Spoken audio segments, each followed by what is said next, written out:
মাত্র দুদিনের ব্যবধানে ফের ভূমিকম্পে কাঁপল দেশ। রাজধানী সহ দেশের বিভিন্ন স্থানে বৃহস্পতিবার ভোর ৬টা ১৪ মিনিটে ৪.১ মাত্রার ভূমিকম্প অনুভূত হয়। ভারতীয় ভূমিকম্প বিষয়ক গবেষণা প্রতিষ্ঠান ন্যাশনাল সেন্টার ফর সিসমোলজি এবং ইউরোপিয়ান মেডিটেরেনিয়ান সিসমোলজিক্যাল সেন্টার জানিয়েছে, ভূমিকম্পটির উৎপত্তিস্থল ছিল গাজীপুরের টঙ্গী থেকে ৩৩ কিলোমিটার পূর্ব উত্তর পূর্বে আর নরসিংদী থেকে ৩ কিলোমিটার উত্তরে। এর গভীরতা ছিল ৩০ কিলোমিটার। পদ্মা সেতু, মেট্রো রেল এবং এলিভেটেড এক্সপ্রেসওয়ে নির্মাণের গর্বিত অংশীদার বসুন্ধরা সিমেন্ট। এদিকে আবহাওয়া অধিদপ্তরের ভূকম্পন পর্যবেক্ষণ কেন্দ্রের কর্মকর্তা রুবায়াত কবির গণমাধ্যমকে জানান, ভূমিকম্পের উৎপত্তিস্থল ছিল নরসিংদীর শিবপুরে। এটি ছিল মৃদু মাত্রার ভূমিকম্প। রিক্টার স্কেলে এটি ছিল ৪.১ মাত্রার।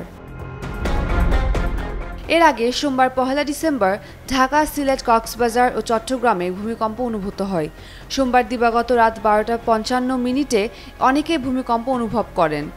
মার্কিন যুক্তরাষ্ট্রের ভূতাত্ত্বিক জরিপ USGS জানায়, ভূমিকম্পের উৎপত্তিস্থল ছিল মিয়ানমারের মিনজিন এলাকায় ১০৬.৮ কিলোমিটার গভীরে। রিক্টার স্কেলে ভূমিকম্পটির মাত্রা ছিল ৪.৯। উম্মে রুম্মান, ক্রান্তি, ডেইলি সান।